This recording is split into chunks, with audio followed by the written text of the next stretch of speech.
સુરતમાં નવોદય ટ્રસ્ટ તરફથી traffic police કર્મચારીઓને ઠંડી છાશ પીવડાવવામાં આવી હતી। હાલ કાળઝાળ ગરમી પડી રહી છે ત્યારે આ ગરમીમાં પણ પોતાની ફરજ બજાવતા ટ્રાફિક પોલીસ કર્મચારીઓ માટે સુરતના નવોદય ટ્રસ્ટ તરફથી આજે છાશ વિતરણ કરવામાં આવ્યું હતું। સુરત શહેરના તમામ ટ્રાફિક પોલીસ કર્મચારીઓને બપોરના સમયે ઠંડી છાશ પીવડાવવામાં આવી હતી, જેથી ટ્રાફિક પોલીસ કર્મચારીઓની તબિયત સ્થિર રહે અને તેઓ હીટ વેવનો શિકાર ન બને। કિન્નર સમાજ દ્વારા ટ્રાફિક પોલીસ કર્મચારીઓને આ છાશ વિતરણ કરવામાં આવ્યું હતું, ત્યારે ત્યાં હાજર લોકોએ પણ કિન્નર સમાજના આ કાર્યને બિરદાવ્યું હતું।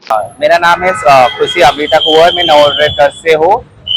हम जैसे आपने जैसे पूछा कि हाँ लोगों के प्रति हमारा मतलब व्यवहार का मतलब गलत है। लोगों को ये लोगों के लिए हमारे एक ही संदेश देना चाहिए कि हम भी इंसान है, हमारा भी मतलब हम भी लोगों के लिए कुछ कर सकते हैं। हमारा मतलब हमको भी लोगों ने समझने को होना और हर चीज में हम भी आगे है और कोई भी बात में मतलब हम हर चीज में आगे रहेंगे और हम लोगों की सेवा करते रहेंगे। लोग कुछ भी समझे लेकिन हम लोगों के लिए हम लोग सेवा करते ही रहेंगे। और गर्मी में आज किस तरह का आयोजन किया गया? हमने गर्मी में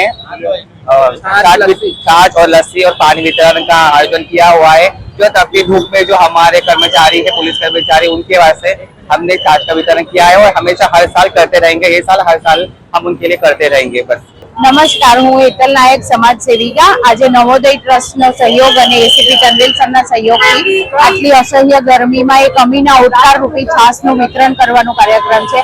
આજે અમે 500 થી વધારે ગ્લાસ છાશ નું વિતરણ કર્યું છે અને એના માટે અમે અઠવા ગેટ બ્રિજ ના નીચેથી એકેનગર સર્કલ સુધી આ કાર્યક્રમ કર્યો છે અને આ ખાસ અમીના ઓટકાર રૂપી છાશ નું વિતરણ કિન્નર સમાજ દ્વારા કરવામાં આવ્યું છે કે જેને લોકોને એમને લોકોની સાથે એક આત્મીયતા જોડાય, એમને એક બંનેની વચ્ચે તુલ્યતા રહે, સમાજની સાથે એમને પણ ભળવાનો એક અનોખો અવસર મળે, જેથી એ લોકો આ સેવા કાર્યમાં જોડાયા છે।